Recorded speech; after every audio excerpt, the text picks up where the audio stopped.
இளைஞர்கள் சொல்றதெல்லாம் கூட உங்களுக்கு ரோல் மாடல் அப்படின்னு யாரும் கண்டிப்பா இருக்க வேண்டிய அவசியம் கிடையாது. அவங்களை நீங்க இமிடியேட் கூட பண்ணக்கூடாது. ஓகே, ரோல் மாடல் கூட இருக்கலாம், ஆனா இவங்கள மாதிரி தான் நம்ம வரணும், இமிடியேட் பண்ணணும் அப்படிங்கிற தேவையில்லை. நீங்க தான் உங்களுடைய ரோல் மாடல். குறிப்பாக என்னுடைய தாய், என்னை பெற்ற தாய், அவங்கள்ட்ட இருந்து நிறைய நல்ல பண்புகள் நான் கற்றுக்கொண்டிருக்கிறேன்.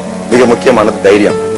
எந்த சூழ்நிலையிலையும் நம்ம தைரியமா இருக்கணும், எவ்வளவு பெரிய பிரச்சனையா இருந்தாலும் தைரியமா ஃபேஸ் பண்ணணும் அப்படிங்கிறது எங்க அம்மாவுடைய பண்பு.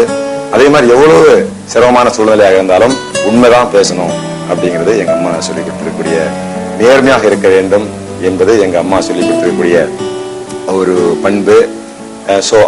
உழைப்பு, அதாவது இந்த வாழ்க்கையில உழைப்பு இல்லாமல் உயர்வே கிடையாது. அந்த மாதிரி எவ்வளவு அதிகமா நம்ம உழைக்கிறோமோ அவ்வளவு தூரத்துக்கு நமக்கு வெற்றி கிடைக்கும் என்பது எங்க அம்மாவிட்ட இருந்து கத்துக்கிறேன். எங்க அம்மா காலையில 3 மணிக்கு எந்திரிப்பாங்க. எங்க வீட்டுல உள்ளவங்களுக்கு, எங்க வீட்டுல உள்ள ஆடு மாடு வேலை பார்க்கறவங்க இப்படின்னு கிட்டத்தட்ட ஒரு 30 பேருக்கு சமையல் பண்ணுவாங்க. எங்க அம்மா மட்டும் காலையில இருந்து நைட் வரைக்கும் ஒர்க் பண்ணுவாங்க. அவங்கள பொறுத்த வரைக்கும் சாக்ரிஃபைஸ் தான். அவங்களை பொறுத்த அர்ப்பணிப்பு, முழுமையான அர்ப்பணிப்பு குடும்பத்துக்காக. சோ அதே மாதிரி உள்ள இப்போ ஒரு போலீஸ் டிபார்ட்மெண்ட் அப்படின்னா complete commitment to police department. அந்தந்த நம்ம எந்த பணி செய்கிறோமோ அந்த பணிக்கு முழுமையான ஒரு கமிட்மெண்ட் நம்ம கொடுக்கணும் அப்படிங்கிறது எங்க அம்மா கிட்ட இருந்து கத்துக்கிட்டது. இது போல நிறைய நல்ல பண்புகள் எங்க அம்மா கிட்ட கத்துட்டு இருக்கிறேன்.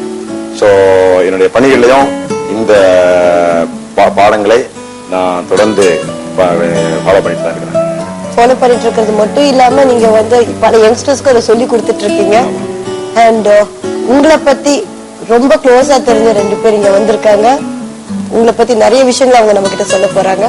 ஷைலேந்திர பாபு அவர்களை பத்தி இன்னும் நிறைய விஷயங்கள் நம்ம தெரிஞ்சுக்க போறோம். அதுக்குள்ள let's take a short commercial break.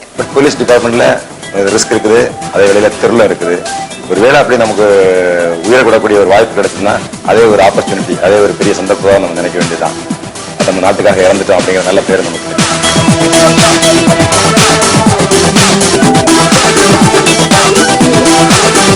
ஒரு சந்திப்பு தொடர்கிறது. Welcome back to ST Koran Jillan ஒரு சந்திப்பு. We are still with IG Shailendra Babu and his students Parthiban and Sita are here. Shailendra Babu, நீங்க சொல்லுங்க, ரொம்ப ரிஸ்க் அடங்குனது உங்க ஃபீல்ட்ல இருக்கா இல்லையா? உங்க டிபார்ட்மெண்ட்ல ரிஸ்க்ன்றது அதிகமா இல்லையா? போலீஸ் டிபார்ட்மெண்ட்ல எப்பவுமே ரிஸ்க் இருக்குது. என் கூட இருந்த போலீஸ் ஆபீசர்ஸ், ஐபிஎஸ் ஆபீசர், என்னுடைய பேட்ச்மேட்ஸ் இது வரைக்கும் 3 பேர் சுட்டுக் கொல்லப்பட்டிருக்கிறாங்க ஐபிஎஸ்லயே. பட் ரிஸ்க் இருக்கிறது தான் த்ரில். இப்போ ஒரு ஈவன் இஃப் வி டை, இறந்து போனா கூட ஒரு வீர மரணம் அடையலாம். ஒரு சிலர் ரோட்லயே கூட இறந்துடுறாங்க, அதுல எந்த விதமான வீர மரணம் கிடையாது. பட் போலீஸ் டிபார்ட்மெண்ட்ல ரிஸ்க் இருக்குது, அதே வேளையில த்ரில்லும் இருக்குது. ஒருவேளை அப்படி நமக்கு உயிரக்கூடக்கூடிய ஒரு வாய்ப்பு கிடைச்சதுன்னா அதே ஒரு ஆப்பர்ச்சுனிட்டி, அதே ஒரு பெரிய சந்தர்ப்பம் நம்ம நினைக்க வேண்டியதுதான். நம்ம நாட்டுக்காக இறந்துட்டோம் அப்படிங்கிற நல்ல பேர் நமக்கு கிடைக்கும். இளைஞர் சமுதாயத்திற்கு நீங்க சொல்ல வரும் அட்வைஸ் என்ன? இளைய சமுதாயத்திற்கு, இளைஞர்களுக்கு நான் சொல்ல விரும்புறதெல்லாம், இளைஞர்களை ஆசைப்படுங்க. நிறைய ஆசைப்படணும், பெருசா ஆசைப்படணும். அப்படி ஆசைப்பட்ட பிறகு அவங்களுடைய ஆசையை நிறைவேற்றக்கூடிய வகையில் செயலில் இறங்க வேண்டும்.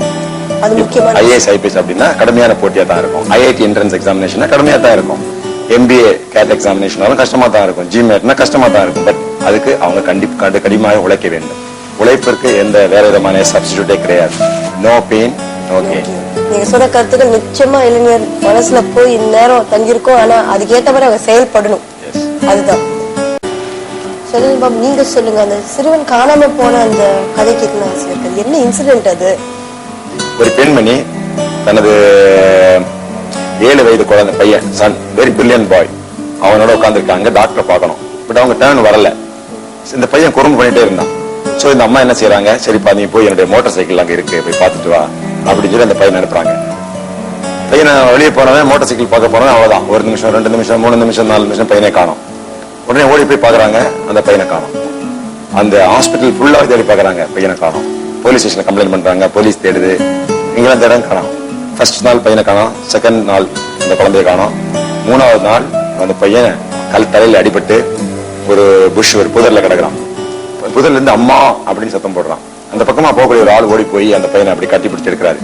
அந்த சிறுவனை கொண்டு போய் ஆஸ்பத்திரி கூட்டிட்டு போறாங்க. கொஞ்சம் ட்ரீட் பண்ணி கொடுக்குறாங்க. அட்மிட் பண்ணி 12 hours கழிச்சு அந்த பையன் இறந்துடுவான். சோ இந்த குழந்தைய பொறுத்தவரையில இவனை யாரோ ஒரு ஆள் கடத்திட்டு போய் பாலியல் பலாத்காரம் பண்ணிருக்கணும். அதுக்கு பிறகு தலையில அடிச்சிருக்கணும். அந்த பையனை அது போல இறந்துட்டான். இந்த இறந்த போது ஒரு பெரிய வதந்தி அந்த ஊர்ல, அதாவது இந்த மாதிரி இந்த பெண்மணி இவதான், இவங்களுக்கு நடத்த சரியில்லை, அதனாலதான் இந்த பையனை கொண்டுட்டாங்க அப்படிங்கிற மாதிரி ஒரு வதந்தி. இப்படி ஒரு தாய்ங்கிற முறையில குழந்தை இழந்து நல்ல ஒரு கேரக்டர், அவங்க அதையும் அசாசினேட் பண்ணி ஒரு பெரிய சிரமத்துக்கு ஆளானாங்க அந்த ஃபேமிலி. இன்னும் இந்த பெரிய ஒரு துக்கத்திலிருந்து அந்த ஃபேமிலி இன்னும் அவங்க மீள முடியல. சோ இது போல இருக்கக்கூடிய குற்றங்கள் தடுத்து நிறுத்தப்பட வேண்டும் அப்படிங்கிற முறையில என்னுடைய PhD பண்ணிருக்கிறேன். சோ குழந்தைகளை பொறுத்தவரை பெற்றோர்கள் ரொம்ப கவனமா இருக்கணும். இன்னும் சொல்ல போனா குழந்தைகளுக்கெல்லாம் ட்விங்கிள் ட்விங்கிள் லிட்டில் ஸ்டார் அதெல்லாம் சொல்லிக் கொடுக்கறத விட அவங்க அப்பா பேர் என்ன, அவங்க அம்மா பேர் என்ன, வீட்டு அட்ரஸ் என்ன, டெலிபோன் நம்பர் என்ன, ஸ்கூல் எங்க இருக்கு, ஸ்கூல்ல இருந்து வரக்கூடிய வழி எப்படி இருக்குது, இது போன்ற கல்விகளை சொல்லி தரணும். இப்போ இந்த இன்சிடென்ட கேட்கும் போது எல்லா பெற்றோருக்குமே ரொம்ப பயமா இருக்கும். ஏன்னா அதிகமா இந்த மாதிரி நாங்க இப்போ சமீப நாட்கள்ல நிறைய கேள்விப்பட்டு வருகிறோம்.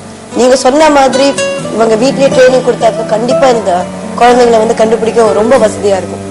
இவ்வளவு நேரம் ஐஜி சைலேந்திர பாபு அவர்களும் பார்த்திபன் சீதா எல்லாம் ரொம்ப இன்ட்ரெஸ்டிங்கா பேசிருந்தாங்க காவல்துறையை பத்தி. இன்னும் நிறைய விஷயங்கள் நம்ம தெரிஞ்சுக்க போறோம். அதுக்குள்ள let's go for a short commercial break.